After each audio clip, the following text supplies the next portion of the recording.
Hello students, आज हम लोग जो है बहुत ही इम्पॉर्टेंट टॉपिक प्रतिवर्ती क्रियाएं रिफ्लेक्स एक्शन को जो है पढ़ेंगे इस वीडियो में।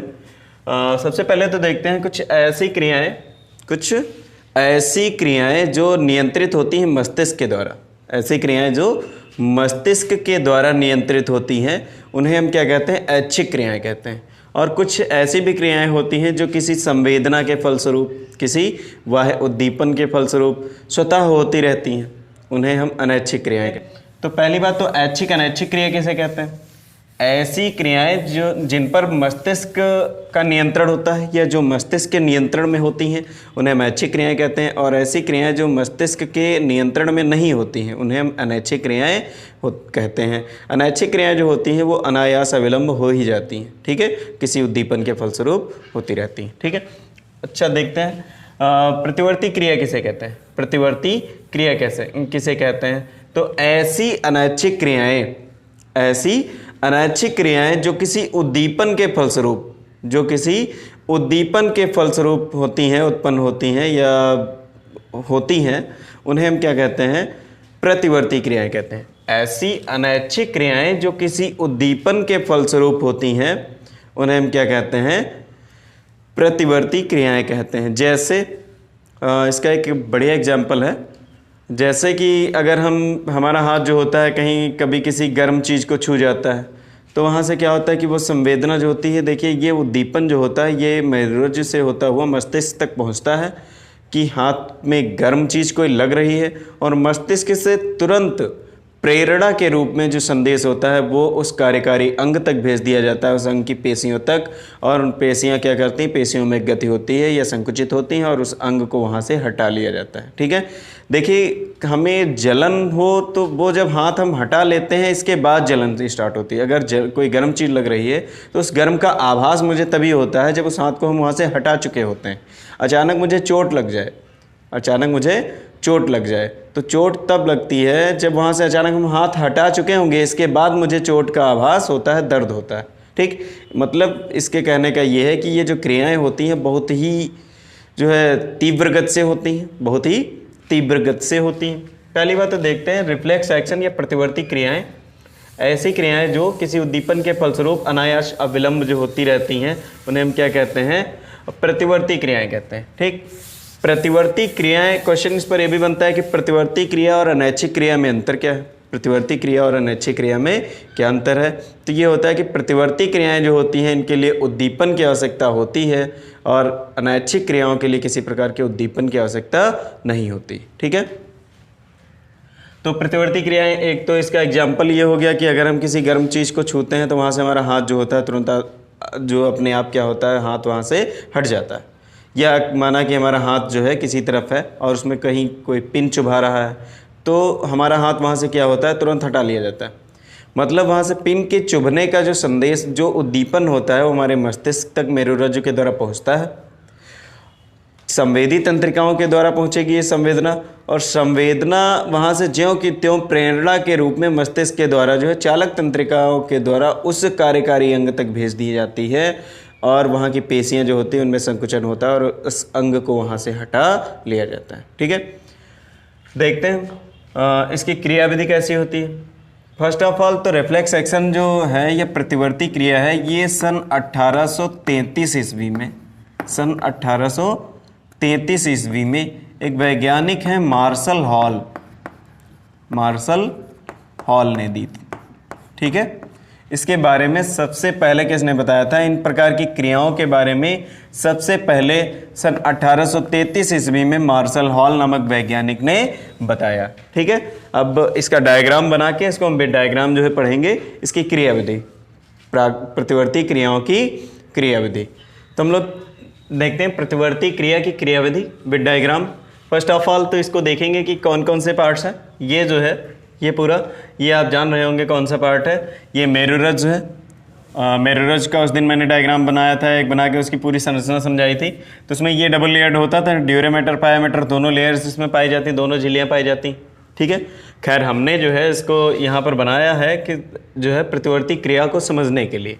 तो ये मेरुरज्जु है, मेरुरज्जु का ये श्वेत द्रव्य है और ये धूसर द्रव्य है, धूसर द्रव्य और श्वेत द्रव्य बीच में केंद्रिका नाल होता है या केंद्रीय नाल होती है, हम कह लें। एक चीज़ और उस दिन मैंने बताया था कि ये जो आर्म होती है श्रृंग, पृष्ठ श्रृंग पर पृष्ठ मूल पाया जाता है, और पृष्ठ मूल जो होते हैं ये संवेदी होते हैं, संवेदी तंत्रिकाओं से बने होते हैं। और ये जो अधर मूल होते हैं, अधर मूल ये कहाँ होंगे, ये अधर श्रृंग होती है, और अधर श्रृंग में अधर मूल पाए जाते हैं। अधर मूल जो होते हैं ये चालक तंत्रिका कोशिकाओं से मिलकर बने होते हैं, ठीक है। और चालक और संवेदी तंत्रिका कोशिकाओं की क्रिया, जो कार्य हैं, इनकी जो फंक्शनिंग है, उस दिन मैंने बताई थी कि जो संवेदी तंत्रिका कोशिकाएं होती हैं वो संवेदी अंगों में पाई जाती हैं। संवेदी तंत्रिकाएं जो होती हैं वो संवेदी अंगों में पाई जाती हैं और संवेदना को ग्रहण करके मेरुरज्जु तक ले जाने का कार्य करती हैं, ठीक है। और जो चालक तंत्रिकाएं होती हैं ये उद्दीपन के फलस्वरूप जो प्रेरणा में आती है मस्तिष्क से, उस प्रेरणा को या उस संदेश को उस कार्यकारी अंग तक लाने का कार्य करते हैं। दोनों का अपोजिट कार्य होता है। एक जो है संदेश को ले जाती है मस्तिष्क तक, और चालक जो होती हैं, चालक कोशिकाएं या चालक तंत्रिकाएं, ये संदेश को वापस लाती हैं कार्यकारी अंग तक, ठीक है। तो इसमें हम देखेंगे कि ये माना कि कोई संवेदी अंग है, ठीक, या संवेदी अंग का मतलब क्या, जहाँ पर कोई उद्दीपन प्राप्त हो रहा है, या उस पर पिन चुभाई जा रही है, या ठंडा या गर्म का अनुभव हो रहा है, कुछ भी है, यहाँ से अगर कोई उद्दीपन प्राप्त हो रहा है तो ये संवेदी अंग है, संवेदांग, ठीक है। संवेदी अंगों में संवेदी तंत्रिका कोशिकाएं होंगी, और यहाँ पर जो भी उद्दीपन प्राप्त होगा उस उद्दीपन को, ये एरो जो बना है इसकी डायरेक्शन है उद्दीपन की जो है फ्लो की, तो ये जो डायरेक्शन है ये कैसी रहेगी, मेरुरज्जु की तरफ रहेगी। तो ये उद्दीपन को यहाँ से मेरुरज्जु, मेरु तंत्रिकाओं से होती हुई, मेरु तंत्रिकाओं की संख्या क्या होती है, 31 जोड़ी होती है, ठीक है। ये भी पूछा जाता है, मेरु तंत्रिकाओं की संख्या जो होती है 31 जोड़ी होती है, ठीक। और मेरु तंत्रिकाएं जो है, इनसे होता हुआ संवेदी तंत्रिकाएं फिर उस उद्दीपन को कहाँ तक लाती हैं, पृष्ठ मूल तक। पृष्ठ मूल के द्वारा मस्तिष्क तक ये उद्दीपन को पहुंचाया जाता है, और उस उद्दीपन को मस्तिष्क के द्वारा ज्यों का त्यों प्रेरणा के रूप में चालक तंत्रिका कोशिकाओं के द्वारा, या चालक तंत्रिका कोशिकाओं के द्वारा कहाँ तक पहुंचा दिया जाता है, उस कार्यकारी अंग की पेशियों तक, या उस प्रभावित अंग जो होगा, जो अंग प्रभावित है, अफेक्टर अंग जो ऑर्गन जो होगा, उसकी पेशियों तक या मसल्स तक। और फिर उन मसल्स में क्या होता है, कॉन्ट्रैक्शन होता है, ठीक है। वो पेशियां क्या होती हैं, सिकुड़ती हैं, और जब पेशियां सिकुड़ती हैं तो वो अंग जो होता है उस जगह से हटा लिया जाता है। जैसे कि यहाँ पर कोई गर्म चीज़ लग रही है या कोई पिन चुभा रहा है इस अंग पर, यहाँ से संवेदना जो होती है वो संवेदी तंत्रिका कोशिका के द्वारा ये पहुँचती है पृष्ठमूल से मस्तिष्क में जाती है, मस्तिष्क से फिर प्रेरणा के रूप में उसे चालक तंत्रिका के द्वारा जो है भेज दिया जाता है, ये उसी अंग तक। ये जो प्रेरणा होगी मस्तिष्क के द्वारा उस अंग तक भेजी जाएगी, और उस अंग की पेशियों में क्या होगा, संकुचन होगा, और उस अंग को वहाँ से हटा लिया। अब पढ़ेंगे प्रतिवर्ती क्रियाएं के प्रकार, प्रतिवर्ती क्रियाओं के प्रकार। तो पहला टाइप जो होता है उसे हम कहते हैं प्राकृतिक प्रतिवर्ती क्रिया। प्राकृतिक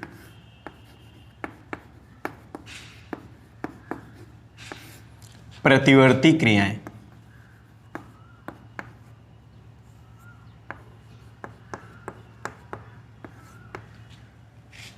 ठीक है। इसको इंग्लिश में हम कहेंगे नेचुरल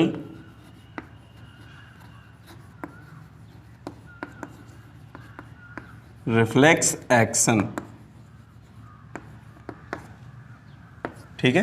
दूसरा होता है उपार्जित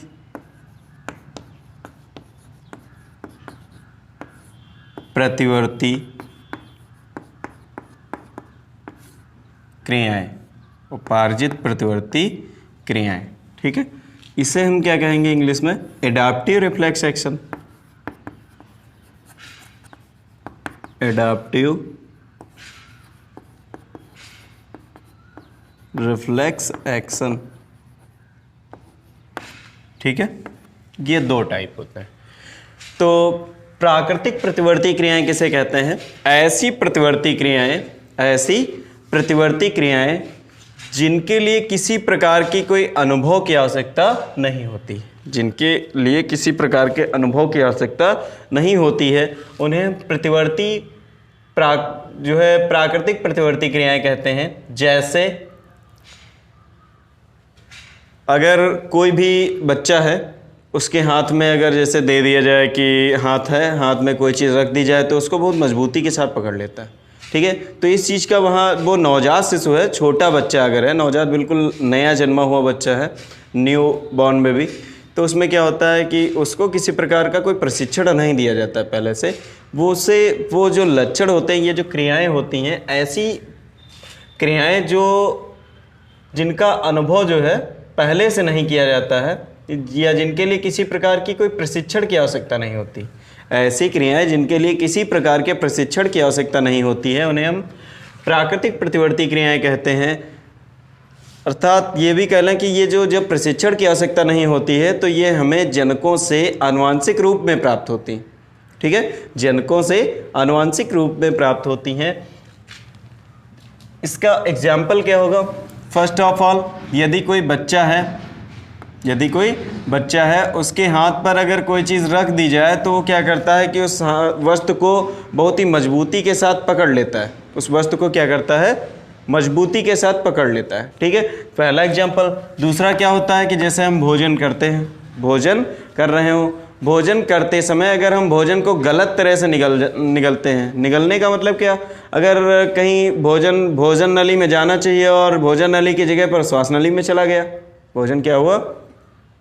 जैसे कभी क्या करते हैं कि खाने के वक्त हम लोग बैठते हैं, अचानक बहुत देर के बाद अगर मिलता है तो जल्दी जल्दी में खाते रहते हैं, तो उसमें ये होता है कि भोजन को निगलते समय अगर कहीं भोजन श्वास नली में पहुंच जाता है, भोजन का थोड़ा भी पार्ट अगर पहुंच गया, थोड़ा भी फूड पार्टिकल अगर पहुंच जाता है श्वास नली में, तो क्या होता है कि व्यक्ति को खांसी आने लगती है। और वो खांसी उसको तब तक आती है, या हम कह लें कि वो तब तक खांसता है जब तक कि वो भोजन का टुकड़ा श्वास नली से हट नहीं जाता है, ठीक है। तो इसके लिए भी किसी प्रकार की प्रशिक्षण की आवश्यकता नहीं है कि पहले भोजन को श्वास नली पर रखा जाए, फिर कहा जाए कि अब खांसो इसको, फिर जब कभी भी ऐसा हो तो ऐसा करना, ऐसा नहीं होता है। तो ये जो है ये नेचुरल है। अगर भोजन को निगलते समय श्वास नली पे पहुंच गया तो क्या होता है कि वो भोजन जो होगा वो वहाँ से जब श्वास नली पे पहुँचता है तो व्यक्ति खांसने लगता है, ठीक है। तो ये भी इसके लिए किसी प्रकार के प्रशिक्षण की आवश्यकता नहीं होती है। अगला है उपार्जित प्रतिवर्ती क्रियाएं। अगला उपार्जित प्रतिवर्ती क्रियाएं या adaptive reflex action. Adaptive reflex action का मतलब क्या हुआ? ऐसी प्रतिवर्ती क्रियाएं या ऐसी क्रियाएं जिन्हें हम यहाँ एडॉप्ट करते हैं। एडॉप्ट करना मतलब सीखना, ठीक है, मतलब सीखना या उनका अनुभव करते हैं, ठीक है। जन्म के बाद पृथ्वी पर आकर के अनुभव करते हैं कुछ क्रियाओं का, उन्हें हम क्या कहते हैं? उपार्जित प्रतिवर्ती क्रियाएं, जो जन्म के बाद जिनका अनुभव किया जाता है। जैसे साइकिल चला रहे हैं, ठीक है, जैसे क्या होगा? उपार्जित का एक एग्जाम्पल दें तुम आपको, जैसे हम साइकिल चला रहे हैं, मस्त आराम से जा रहे हैं, ईयरफोन डाले हुए साइकिल से अपने रोड के साइड में बिल्कुल जा रहे हैं आराम से। अचानक क्या हुआ? सामने से कोई आ जाता है। अचानक अगर सामने से कोई आ जाता है तो हमें ऐसा नहीं है कि हम अपनी धुन में मस्त हैं फिर हम ना देखें उसको देखें या ना देखें, लेकिन अचानक ऐसा होता है कि ब्रेक लग जाती है। ऑटोमेटिक क्या होता है, हमसे ब्रेक लग जाती है। तो उसमें इस तरह से होता है कि जैसे जा रहे हैं, आराम से जा रहे हैं, वो पहले शुरुआती दौर में जब हम साइकिल सीख रहे होते हैं तब हम मोड़ पर स्लो करना भी भूल जाते हैं, क्योंकि हमें पहले से कोई उसका अनुभव नहीं होता है साइकिल चलाने का, ठीक है। साइकिल चलाने का अनुभव पहले से नहीं होता है, इसलिए हमसे ये गलतियाँ होती हैं। लेकिन जब हम ज़्यादा दिन तक चलाते रहते हैं, ऐसे अनुभव कई बार हो चुके होते हैं, तो ऐसा हमारे साथ होता है कि जब कोई हमारी साइकिल के सामने आ जाता है या मोटरसाइकिल के सामने आ जाता है तो अचानक ब्रेक लग ही जाती है, ठीक है। तो ये उपार्जित प्रतिवर्ती क्रिया है। अगला क्या होता है? जैसे कुत्ता है, रोड पर आप जा रहे हैं, सड़क पे या गांव में है कहीं पर, कुत्ता आपकी तरफ आ रहा है दौड़ते हुए, आप सिर्फ झुक कर के पत्थर उठाने लगे तो कुत्ता क्या होता है कि भाग जाता है वहाँ से, कुत्ता क्या होता है, भाग जाता है यहाँ से। अब उसको किस प्रकार का अनुभव है, उसको अनुभव है, अनुभव इस टाइप का है कि वो कहीं जा रहा होता है और कहीं भी उसको अगर कोई भी व्यक्ति उसके सामने झुका है तो उसने पत्थर या ढेला उठा के उसको मारा है।